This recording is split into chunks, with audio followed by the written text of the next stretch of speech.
We are on camera. Today is Wednesday, July 13th, 2021, and my name is Kurt Mueller. I'm a volunteer at the Atlanta History Center, and with me is Frank Lutton, also a volunteer at the Atlanta History Center, and Sue Verahoff, who is the Director of Oral History and Genealogy at the Atlanta History Center. We're here today to record the oral history of Mr. Bill Turnipseed, who served in the United States Army during the Vietnam War. Mr. Turnipseed's oral history is being recorded for the Atlanta Veterans History Project in partnership with the Library of Congress. We're honored to have you with us, Bill, and thank you for participating in this project. To begin with, we'd like you to state your full name and your date of birth. My name is William Elliott Turnipseed, and my date of birth is March 24th, 1946. Would you start with maybe and give us some background information on you and your family from any period of time that you'd like to start? I'd be happy to. I'm the son of a career naval officer who was the middle of 7 siblings, born and raised in the Depression South before World War II. He joined the Navy with a friend when the family's money ran out and he only got 1 year of college down, although his older 3 siblings got through. So they joined the Navy, and I think they went to Great Lakes training facility, and I think it's in Minnesota. I think it's still open too. But anyway, he started out as a white hat, served most of the 30s in China on a gunboat and in the Philippines. He became a warrant officer, I think, in the Philippines. He was on Corregidor when it fell. Spent 3 years as a guest of the Japanese in a prison camp that's since been written about by Hampton Sides in Ghost Soldiers. When he was released with MacArthur's taking of the Philippines, he spent 6 months in a Memphis, Tennessee hospital getting fattened up, and married my mother, and then I was born 9 months later.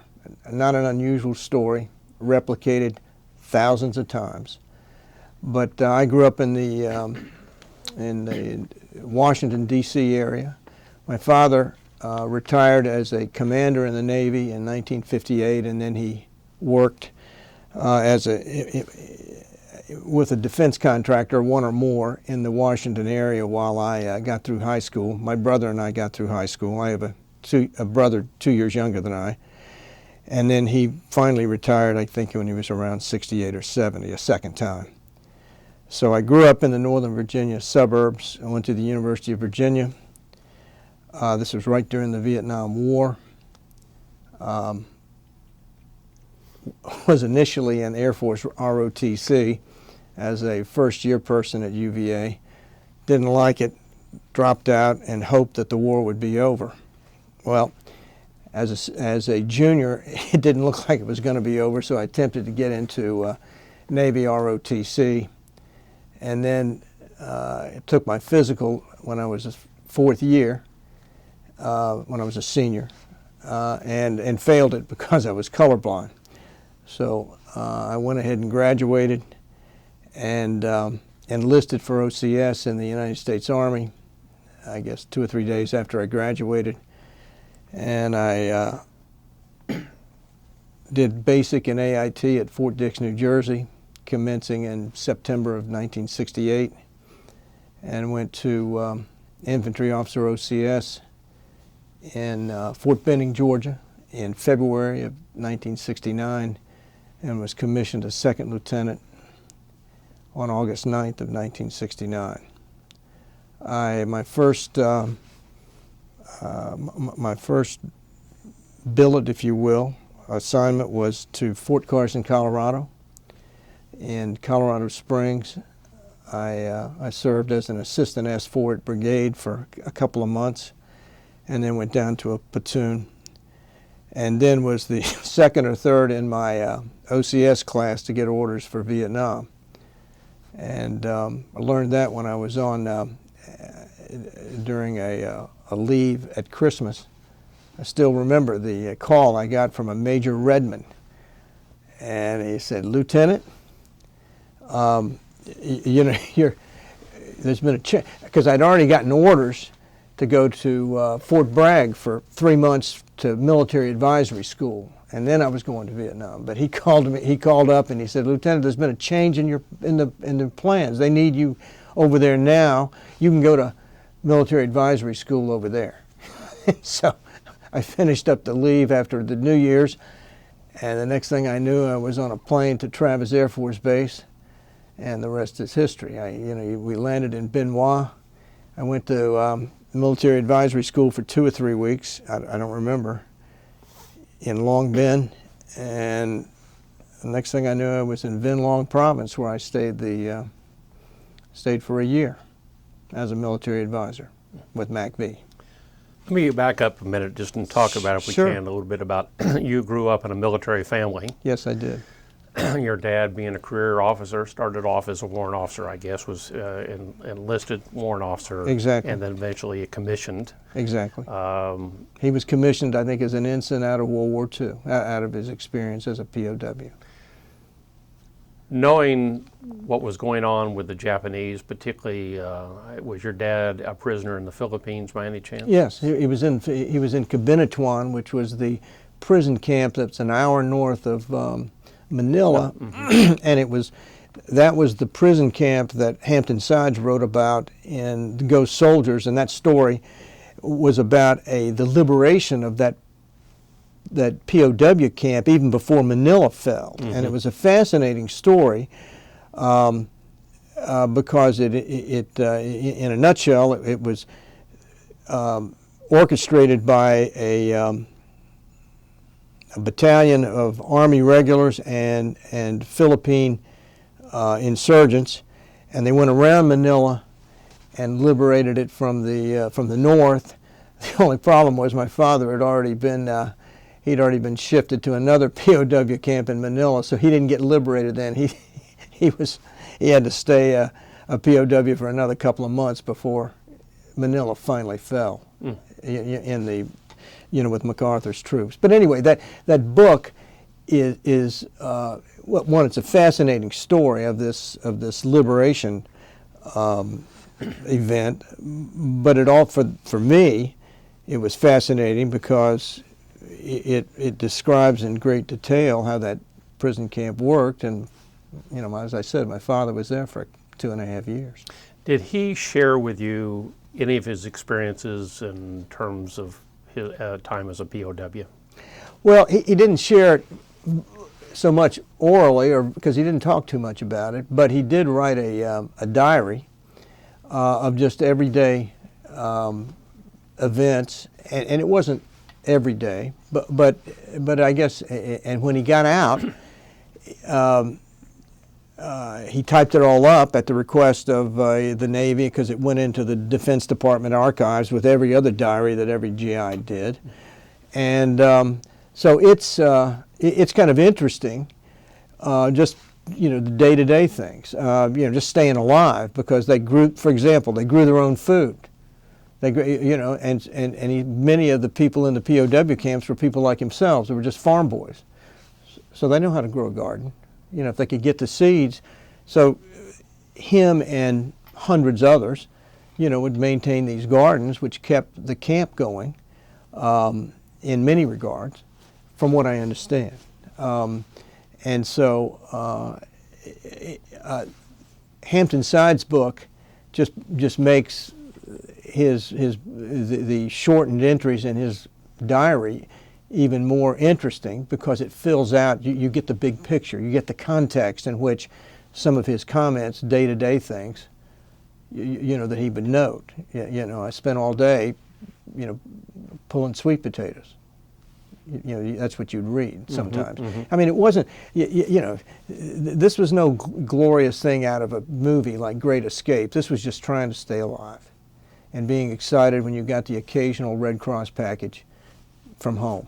And so they got them infrequently, but they did get them. And so that's why I mentioned Hampton Sides' book in conjunction with his efforts to be a diarist, because when you read them both, you really get you get a more complete picture of what those folks went through. When did your dad pass away? He died in 1987. So you had time. You were able to read his diary while he was still living? Oh, then? sure. And sure. Did you have any discussions with him about that? Very few. It wasn't because I say very few. Maybe initially, he would answer questions. He was happy to talk about it, but he just was not very. He wasn't very forthcoming. He didn't voluntarily, pull you aside and say, "Let me tell you what we did." If you had a specific question, he'd try to answer it. The reason I ask that because growing up in a military family, and particularly with what your dad experienced during World War II, can have a dramatic impact on our lives. Not so much sometimes when we were real young, but the older we get. And I was curious, with what you learned about your dad and his experience, how did that form a little bit about who you were back then while you were in college prior to joining the Army? Well, it didn't so much as influence me going to college, or have an influence on me going to college, other than the fact that since he never got through college, and my mother was a registered nurse, but she had what was equivalent to an associate's degree, so I would have been the first one in our little nuclear family to go to college and to get a degree. Mm-hmm. So, insofar as that's concerned, yeah, that was enough incentive to make sure I got a degree too, and so because both of my parents were very insistent that my brother and I at least get an undergraduate degree, if not more, because they were both children of the Depression. Mm-hmm. And while they were not poor, their economic circumstances would probably place them, in the middle class, lower middle class. Okay, nobody ever missed a meal. They had, they had an automobile or two, especially when my brother and I were growing up, but they didn't have a lot of money. And my father had a retirement pension on top of what he had saved with his second and third jobs. But the point is that both my parents were, again, being children of the Depression, they kept a boot in both of our butts to get through college. Mm-hmm. And so, I will always appreciate that. And of course, to answer your direct question, his experience in the military is what probably got me through emotionally, got me through the Army, got me through OCS, because OCS it kicked my butt, and it was the hardest thing I've ever done, even harder than Vietnam, as it should have been. But knowing that both of my parents were terrifically supportive of both my brother and I, but just knowing that my father had this military background, just made me think twice if ever I wanted to quit. It just wasn't going to happen. Mm-hmm. I mean, I'd die out there on the parade ground at Fort Benning, but I wasn't going to quit, and so that helped too. I'm sure it did. When you eventually graduated from OCS right. in '69, mm-hmm. was your dad there, Mom, for yes. your graduation? Yeah, I invited them. They both were there. And I'm assuming probably they knew you were probably vested for Vietnam. Probably.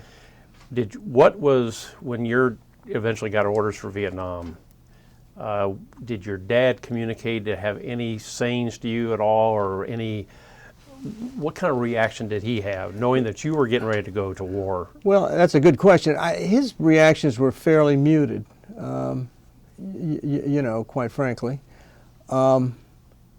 In one sense, and this is me talking, I have no idea, why they were muted. I mean, he wasn't very, he was extroverted in social situations, but, with things like that, sometimes you'd have to pull it out of him.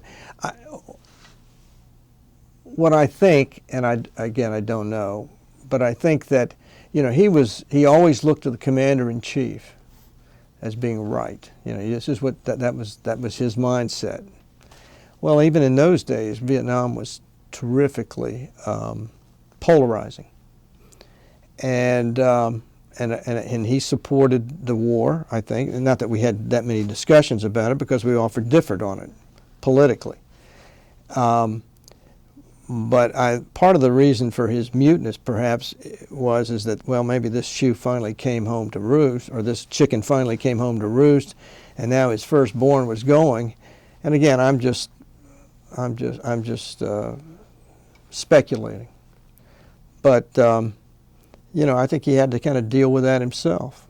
And I know that when I got back, I do recall one conversation. Because when I got back, I got riffed right out, and so I came back, I guess, on the 366th day of my tour, and I was riffed out at Fort Dix because there was a drawdown, and because I was supposed to be in the Army another 8 months. But anyway, so I'm home, and I can still remember a discussion. Where we were kind of talking about the war and the political ramifications of the war on the country, and I still remember him saying, "Well, maybe the commander-in-chief's not right all the time," and I took that as an admission that that perhaps he took a more expansive view than what he might have had earlier, or what he did have earlier as a career naval officer. You mentioned OCS being extremely tough for you. Oh, yeah. Knowing that you were an infantry officer and in Vietnam, which we'll get more to that in a minute or two, I'd like you to expand more on that. What is it about your training that really you felt helped prepare you for what you experienced in Vietnam as you look back now? That's a good question. Just to be flexible, and keep your eyes on two things: that one, the mission, and two, the people that work for you. I'll be frank with you. Politically, I was against the war from the get-go. But once you're in the Army, all that goes by the wayside. I was just going to do my damnedest to get the job done and to keep from killing anybody, meaning my own people. And that was my sole focus. And so when I got out, I was then, and I still have the utmost regard and respect for my fellow soldiers. I just think they were all misled from the get-go, and I still do. And I guess I'm the minority, especially in light of the organization that you and I are part of. I suspect that most, if not all, of our colleagues in the AVVBA still support, historically and otherwise, our efforts in Vietnam. And I understand that. I appreciate that. I just don't share it. I never did. But that was part of the deal. And so, and my experience, I don't think, is unique. I'm sure there are a lot of people like me that felt the same way. But the point was, is OCS helped me because it just toughened me up, that's all, mentally. Not so much physically. I could do the physical stuff. It's the mental, because they kept you, part of the OCS regimen, it was only 6 months. So there's only so much they could do with you. But they just kept you under constant pressure, whether you were in the field or anywhere else. And if I'd gone to maybe a military academy, maybe you'd had that spread out over 4 years. But that was, I mean, I appreciated it once I was there, although I was not under any similar kind of pressure in Vietnam, as it turned out, fortunately. But I appreciated the rigor of the training at Fort Benning. We had great TACs, and we had a great battalion. We won all the honors, 96 company. That was, but boy, it just beat your ass until the last week, until they lightened up. You knew you were gonna get to be a butter bar then, and you made it. But it was good training in retrospect. When did you arrive in Vietnam? Let's see. April 4, 1970. And you arrived at Bien Hoa, is that right? Or? Yeah, flew into Bien Hoa, and then I went to MACV school at Long Binh, which is just next to it's home of the Big Red One, as I recall. And I was in that school for 2 to 3 weeks, where they tried to teach you a little Vietnamese and tried to give you the lay of the land to the extent they could, because the lay of the land could have been anywhere in Vietnam. So you could have been up in I Corps, you could have been in 2 Corps at Dalat or around there in the mountains. I know this old major that I had in Fort Carson, who was a veteran of the 9th Infantry Division, and he had been in the Delta at least on 1 tour, maybe more than that. But I can still remember he and his wife had me to dinner before I left Fort Carson, and he was just a grand fellow. And he said, "Son, if you have any choice, and you and I both know that in the Army you don't have any choice, but if you do have any choice, go to the Delta. Stay out of the mountains. Stay out of the north, it's too cold. Stay out of the mountains, you can't see anything. Stay in the Delta where everything's flat, and you'll have a better chance of surviving." And, I didn't have anything to compare it to, but I thought it was good advice, because it was hot and wet, but it wasn't anything like the terrain that I've seen of other parts of the country, where just being a soldier there would have been just terrible as compared to my experience. What were your first impressions when you arrived in country? Well, I couldn't get over how hot it was, as I recall. I was just when you first get there, I was just in one sense, a visitor, a tourist with a uniform on. So, I just did what I was told. And but it was all new to me. I'd never been to Southeast Asia before. As a child, my father was, I had lived 3 years in Oahu, in Hawaii, because he was the CEO of a little naval radio station in Wahiawa, which is about 4 miles north of Pearl. And that was this little radio station, which had dependents, I think was the communication center for the Pacific Fleet. And these were the days when they had microwave towers. And so we lived on post but I went to school at Schofield Barracks, 2 miles away. And when it was in the Boy Scout troop at Schofield Barracks. And it was, I knew what the terrain was like, at least around the naval station. We had a huge gulch to one side, and bordered, let's say, the south part of the station. And as kids, we were always playing in it. I mean, it was like 3 or 4 miles to the, and so it was jungle. I mean, there were trails through there, but it was wild. And so my point of mentioning is that that was the closest thing to what I was seeing, or with the exception of the fact that it was all flat in the Delta. There's no mountains there, but still, I mean, that was the closest thing I could think to what I was going to be there, going to be seeing there. But like I said, the Delta was flat, and rice paddies, and of course that the terrain around in Wahiawa, Hawaii, was probably more like 2 Corps, Dalat. That, from what I understand, I've never been to Dalat, but I've just read a lot about it. After you finished your advisory training, you were then assigned to a Pacific unit. That's correct. Tell us a little bit about that and where you were again. I was in Vinh Long province. Vinh Long province geographically is approximately 2.5, 3 hours excuse me, south of Saigon. It is a province bounded by both legs of the Mekong running northwest to southeast. So as the Mekong cuts through the delta, you've got two legs of it. It's not just one, it's two. And so Vinh Long was right between both of them.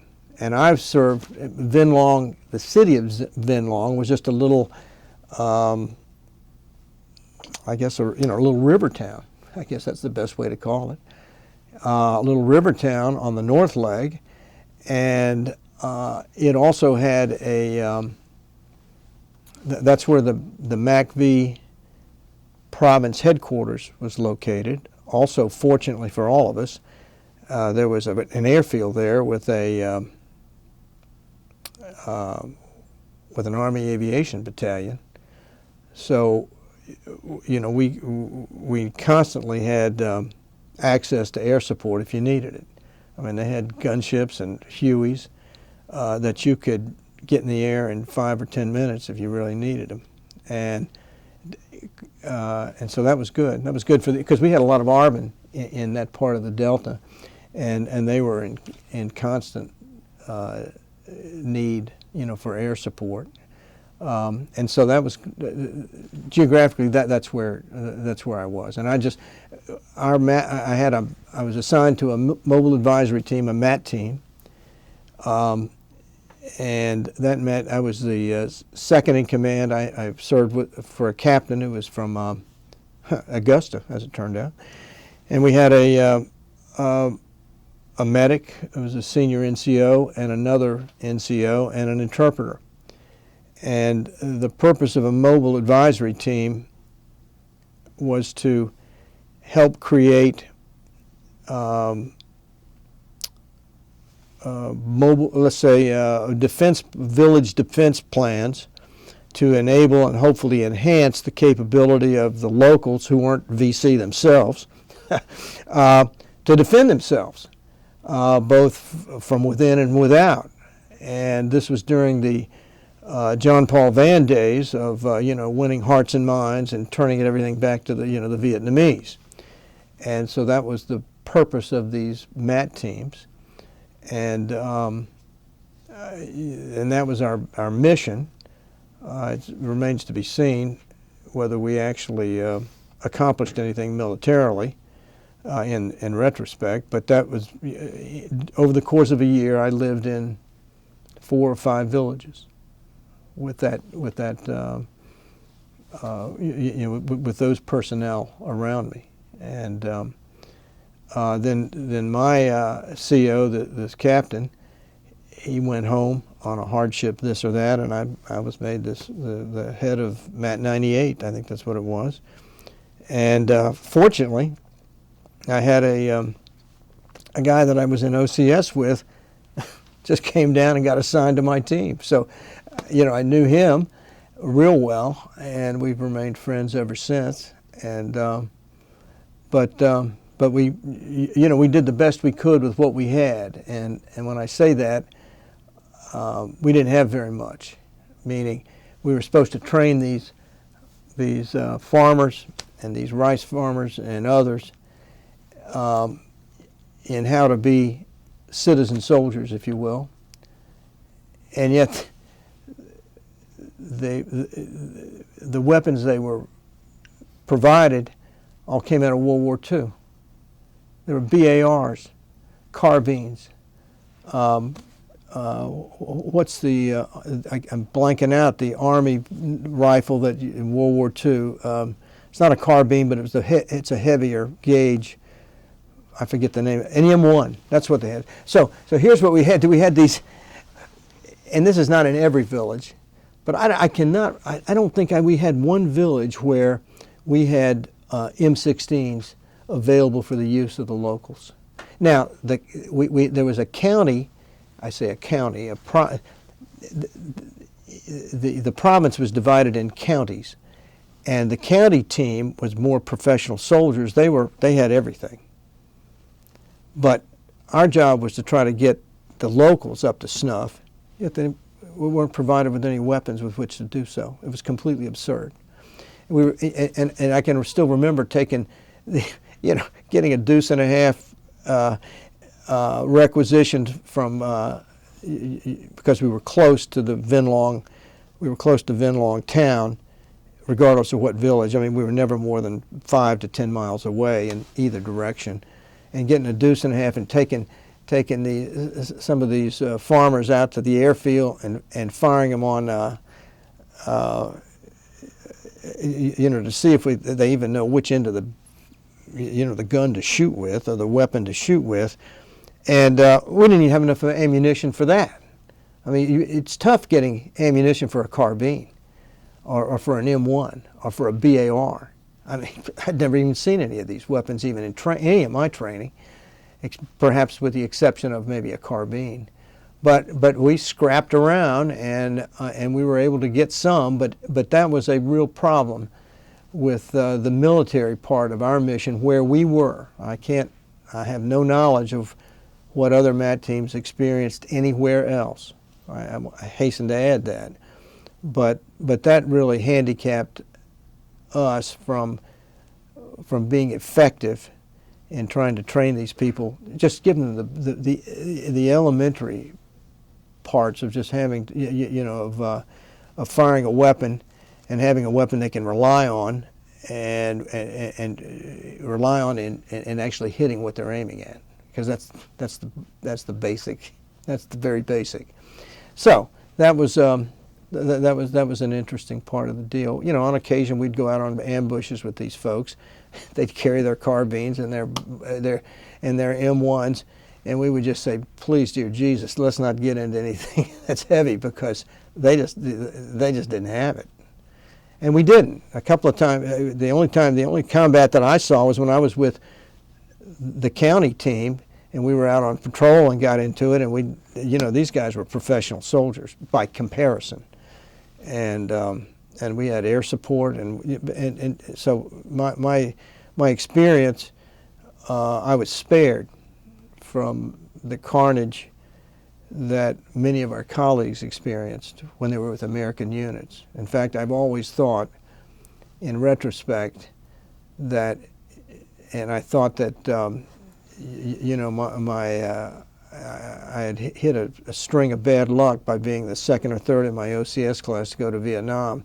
As it turned out, it was my lucky day, because many of my OCS people, classmates that came after me, went straight to American units, and they got into all kinds of stuff, as you might imagine.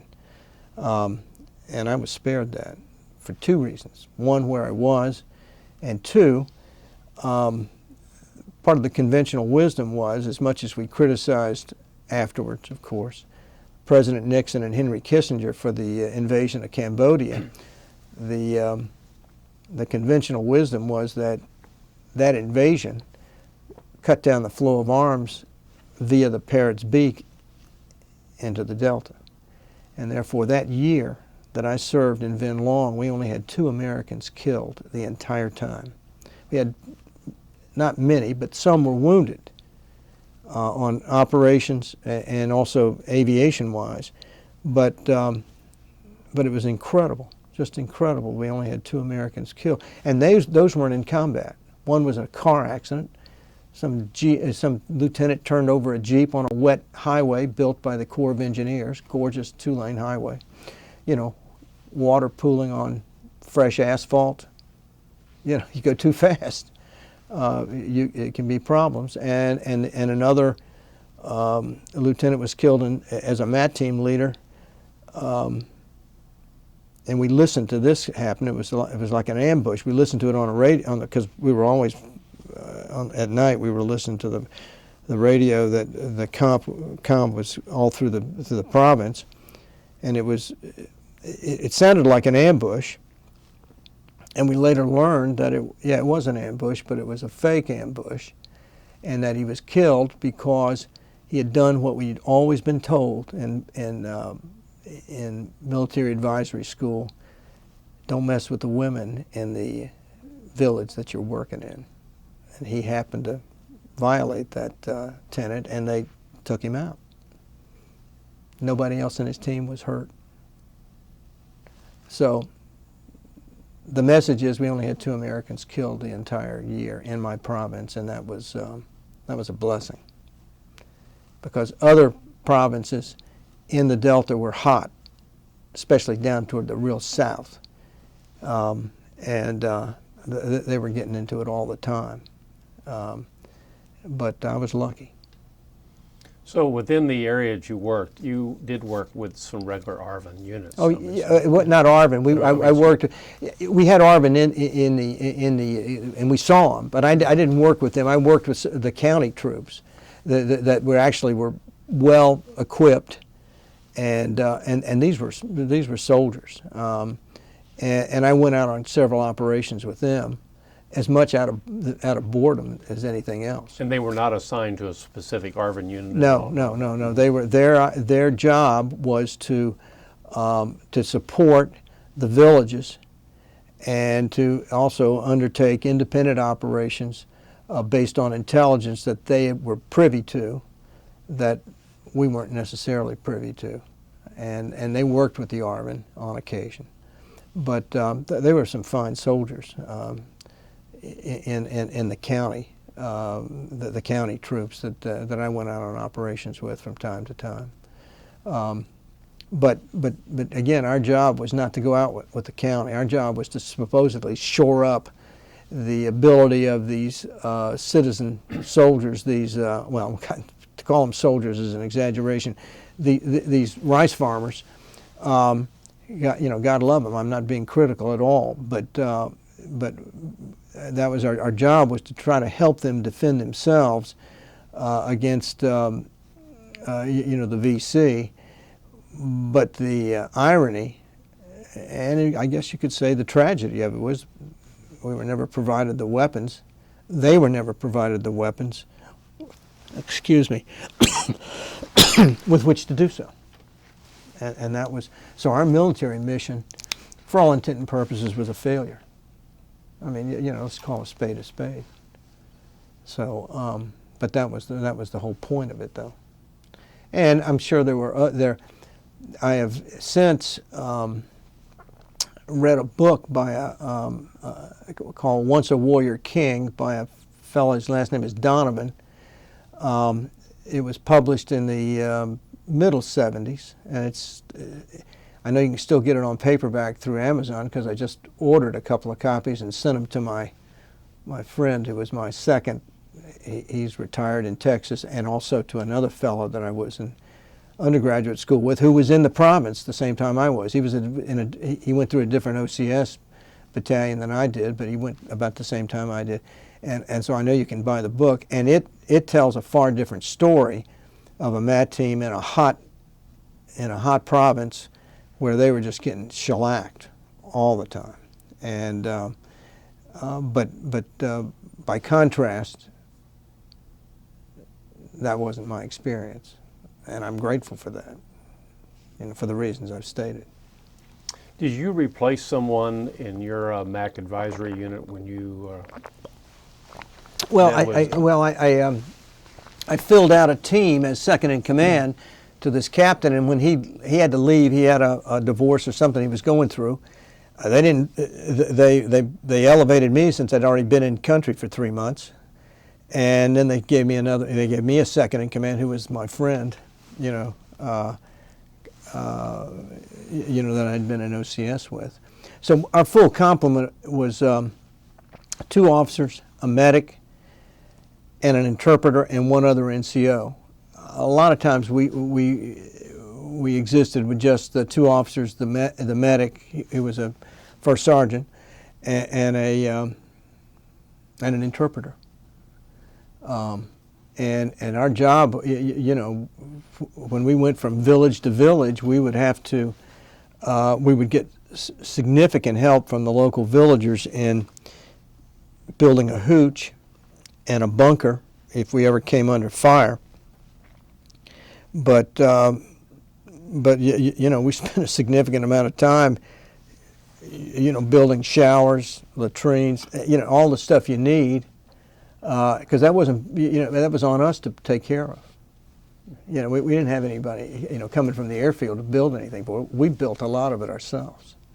So I learned more about carpentry in Vietnam than I'd ever learned before.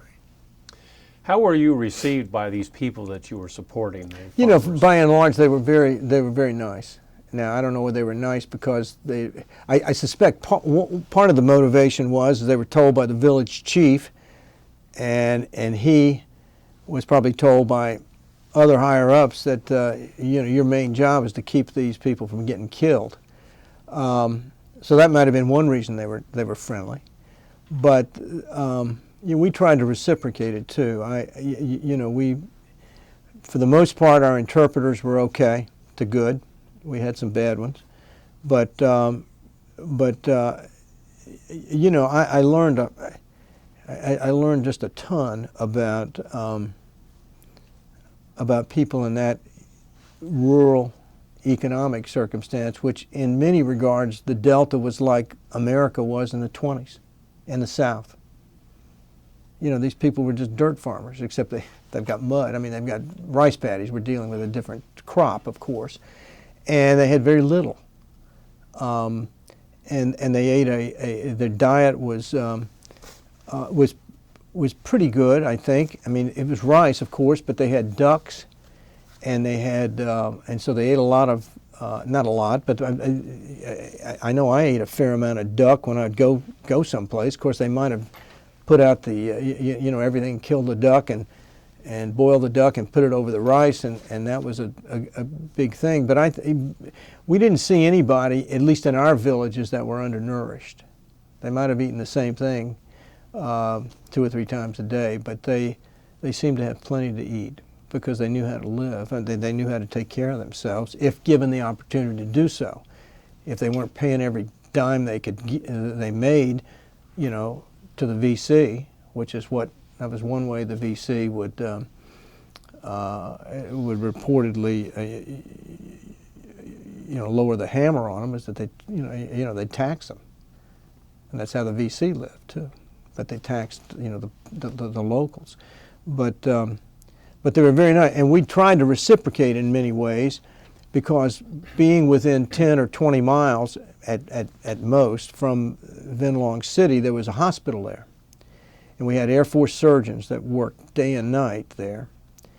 And they weren't, most of the work that the Air Force surgeons were taking care of were not battled injuries, although they did on occasion, because the airmen would get into a scrape and they'd bring the wounded up. But we would, as much as we could, you know, you'd run into all sorts of things out in the village, and we would take people, you know, we'd spend at least a day a week, if not more, taking folks to the surgeons to try to take care of their problems. I remember seeing one child that had been, he had somehow boiling water had been spilled on him, and I never knew what boiling water would do to skin, but it kind of melts it, and so he had a flap of skin from like his elbow to his side from where, and he had never been able to raise that hand because of that flap.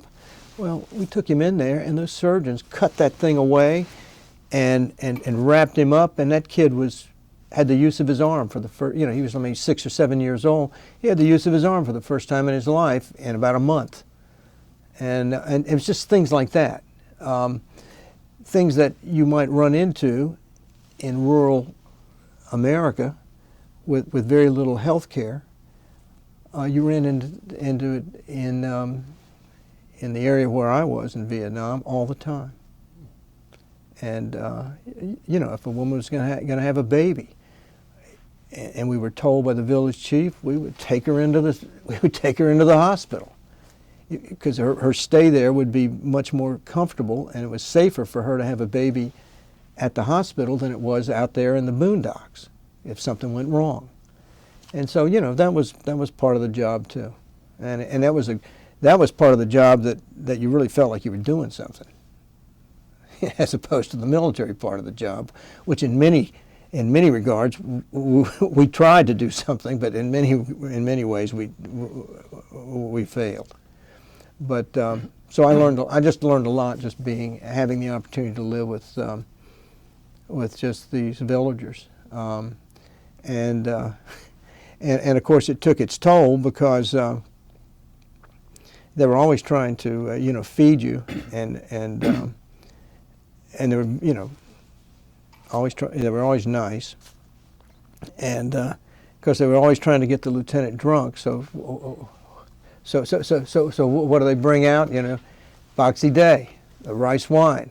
The stuff was so thick it adhered to the inside of the cup, and you had to swallow it twice to get it down. It was already coming up when you made the first swallow, and that stuff, you got drunk on that, and it you felt it the next day. I mean, it was tough, but hey, we're winning hearts and minds here, so that was part of my job too. Drink that stuff and smile, and that's what we did. That was part of the deal. Could have been worse. So anyway, those are some small vignettes of my experience. Are there any other specific events that happened on your tour that are very memorable to you? That you...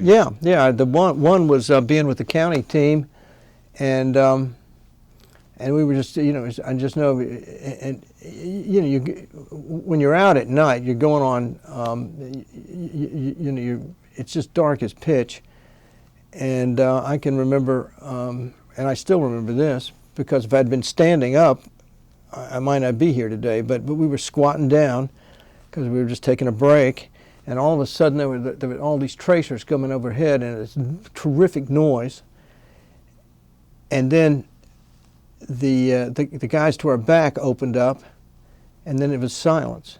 Well, what happened was, of course, us, when we heard it, we went right down in the mud, because we were right next to a stream. And yeah, some young VC had we were a long contingent, okay? They had come in, we were up near the front, me and another captain, another fellow with he was with an American who was with the county team. And they had thought that, they didn't know that we had about 30 or 40 people spread out behind us on this trail. And so they started firing into our group, and the guys behind us just opened up. I mean, and they didn't have a chance. They were, and we only had fortunately only one lightly injured, and we dusted him off, within 30 minutes. I remember that night because it was a sobering evening, and but. And I had another, like I said, my contact with the enemy was sparse, and that was good. But that was one that I remember, because that was the first time I'd ever gotten in that, and I didn't do a damn thing. I just got down on the mud and let them do what they were supposed to do, and they took care of it. But you asked the question. I remember that. I still will. I mean, it was a sobering evening. But, like I said, I was lucky. We all were, because if we'd all been kind of up, we could have been hit with some of that fire, because it was only less than 50 yards away, and you couldn't see it. It was just dark as pitch, So they, but anyway, to answer your question, I remember that. When did you de-roast from Vietnam? Well, I came back in April 4 of 1971, and I can't even remember the acronym. Maybe it's ETS. Is that Estimated Terminated Service? Maybe I've forgotten. Ironically, from Fort Dix. That's where I went in, and it was wild. Here we fly from Tonsanute to Fort Lewis. Well, it wasn't Fort Lewis, but it was Washington, wherever, maybe Seattle. I don't know where the military landed. And I know I called my folks from there and said, I'm okay. And then we flew from there to, I think, I can't remember the name of the Air Force base there in New Jersey. And then we're taken to Fort Dix. It was like like at 10 or 11 at night, and we were given there's a part of the post, I guess part of any post, especially that has a training contingent, where you, and I forget the name of the acronym or the military terms for where you're just there briefly. But they put us up there. Next morning we go into a mess hall, and here we are, 3 lieutenants with our khakis that have been rolled up for a year in a duffel bag. We just unrolled because I hadn't worn them in a year. And we're sitting in there with our little bars, and I was a first lieutenant, and all these basic trainees come in, and I mean, it was just it's hard to describe. We're sitting here, we're done, and they're just starting, and that was an eye-opening moment, and the funniest thing happened is that it cost me like $80 or $85 to get out of the Army, because I had because I was getting ETS sooner than I should have been. Remember, I got out 8 months early, and so I had taken one leave in Hong Kong and Vietnam. But the way it turned out, I owed them money. So I owed him. So I had about $100 in my pocket, and I gave this guy like $85 or $90 just to square it up with Uncle Sam before I went home. And then I took a cab or a limousine to Philadelphia Airport, and I got on an Allegheny air flight. Allegheny has long since gone out of business up in the Northeast. But it was another thing I'll always remember. I'm in this little plane that holds 20 people going to National, from Philadelphia to National Airport, Washington. And I'm sitting here in this little plane with 20 folks in it, and I'm looking at these big airliners all around me, and I said, well, this is where it's going to happen. If I'm going to get killed, it's going to be right now, because they're going to run over this little plane. They won't even see it. But it didn't happen. I got to National Airport, my folks came to get me, and I was a civilian. That's what happened. After all of that, then what was your life like, and what did you do after the? Well, excuse me. Well,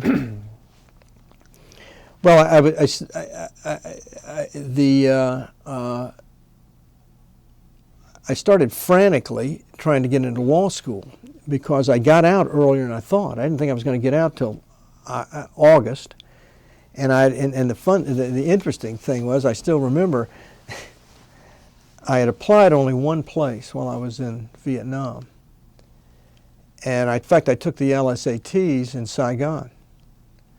The LSAT is like a MedCat or whatever. You got to take it to get into law school, and I had an OCS classmate that was he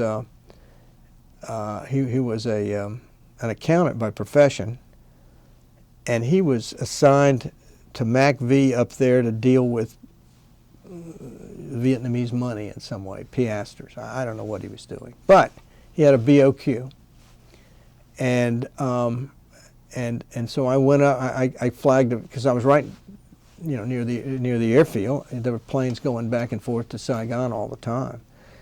And there were bisons, they weren't all, Hueys and stuff. This was a small, I think it was called a bison. It had 2 engines, and it was for small, it could hold maybe 20 or 25 or 30 troops and maybe a Jeep or 2.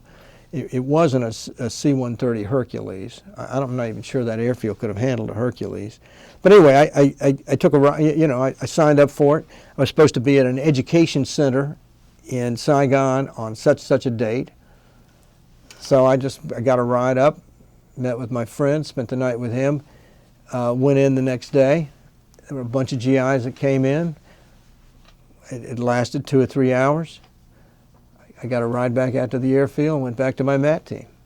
And so my point is that, so I'd done that, but I'd only applied to one school. That was my alma mater, and was shocked when I got out of became a civilian and got out of Vietnam, that I was on the waiting list. Here I'm a state resident, and I wasn't in. I mean, I didn't do great on the LSATs. In fact, it was mediocre, but I had a decent GPA, undergraduate, and I just what I had completely neglected was that when I went in the Army, you could walk into any graduate school in the United States and they'd taken you because the military was taking everybody.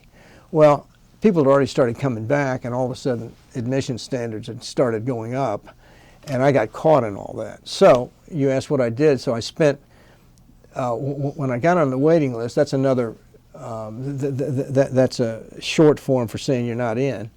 And so there were a couple of law schools that hadn't closed their admissions doors even that late in the spring. So I got admitted to Ole Miss, and I was on another waiting list at South Carolina. And so while I was waiting, I worked in just to keep from driving my parents crazy, and to keep, and I had, I'd saved a little money in Vietnam because you can't spend anything. So I'd had about $5,000 saved, so I didn't want to tap into that. So I worked at in a warehouse, a stereo warehouse, for a couple of months with a friend of my brother's, and then I got a job, and that was kind of hard work, but it was okay. But the point was, I got a job at an ABC's, at a liquor store. In Virginia, they have ABC stores, and I'd had a friend when I was an undergraduate that had done that, and so I did that. It was easier than unloading trucks, and so I worked in this liquor store, this ABC store, for a couple of months, and was getting ready to go to Ole Miss because I had an aunt that lived down there because my father's from Mississippi. And my mother had called me at the liquor store and said, South Carolina says they got a place for you if you want it. I didn't even know where South Carolina was, much less Columbia, which is where the school is. But in lieu of going to Oxford and Mississippi, I said, you'd call back and tell them I'll take it. And so I threw all my stuff in the car 10 days later, and got over on 95 and went south, and so that's how I got to South Carolina. And I met the one of the entering. There were 12 women that were in the entering class of 1971. Yeah, 71, fall of 71.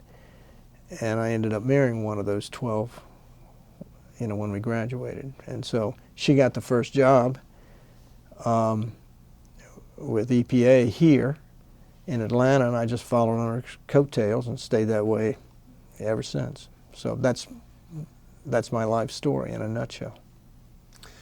As you look back over your experience and the time you were in the military, and particularly maybe in Vietnam, is there a specific event or situation you experienced that had a significant impact on your life that you still can recognize today? Not an event per se. I think the whole experience was in one sense an event. I mean, I know it's a cliche, but I grew up in the Army. I mean, I was just a kid, went to UVA, wore a coat and tie, and I didn't know, and so being in the Army, as much as I would not call myself a volunteer, I mean, I was a volunteer because I would have been drafted had I not enlisted, and but it really expanded me.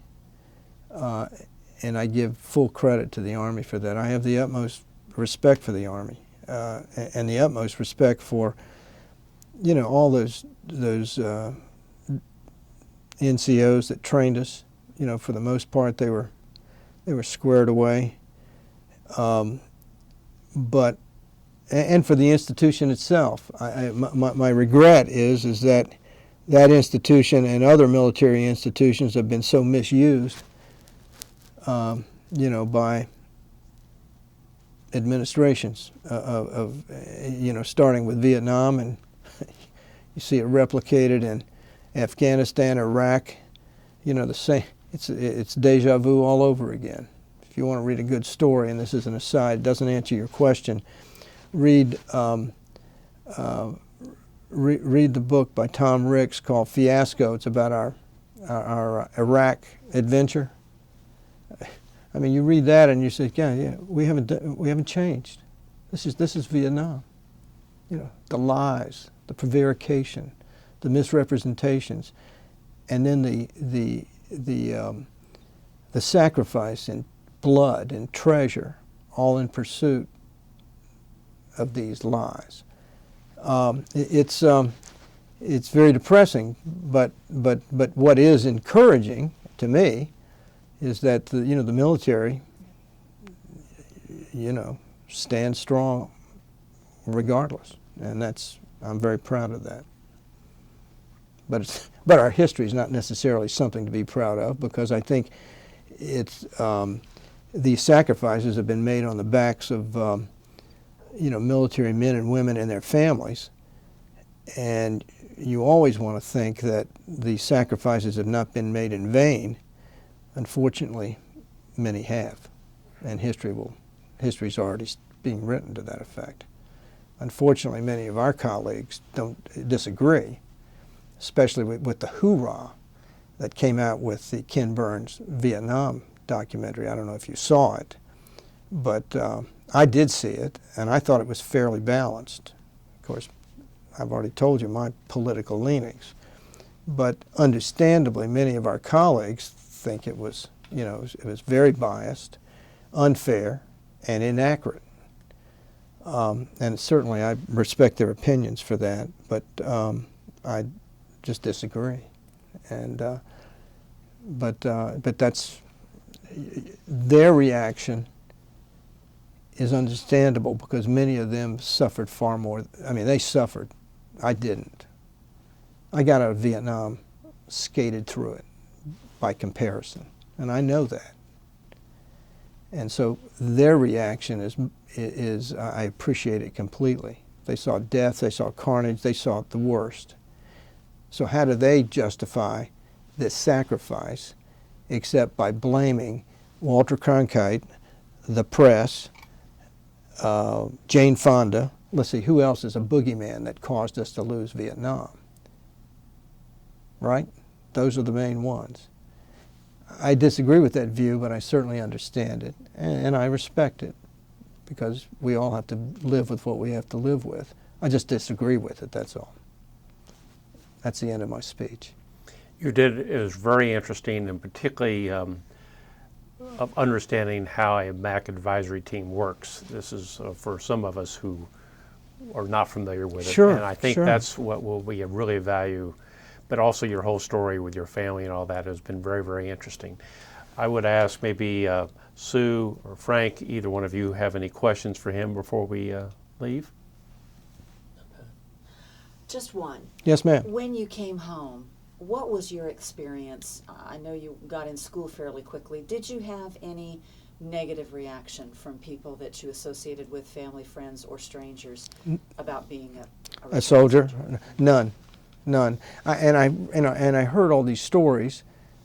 I maybe read about them too, about people being spat on and treated, former military, former GIs being mistreated by members of the public, and maybe that happened. I was fortunate, but when I was in law school, I won't say a high number, but there were a significant number of my classmates were former GIs just like me. And of course, I went to, South Carolina is a very conservative state. Fort Jackson's right there in Columbia. And so, I didn't have that experience. But let me tell you, I could have run into that, I guess, in the Washington D.C. area, which is termed then and maybe now perhaps more liberal than Columbia, South Carolina. I'm sure it probably is, but the point is I never ran into any of it. I mean, I didn't have any expectation in coming back for there to be, you know, people would be throwing out roses at my feet. I just wanted to get home, get back with my family, and get on with my life. And I was able to do that.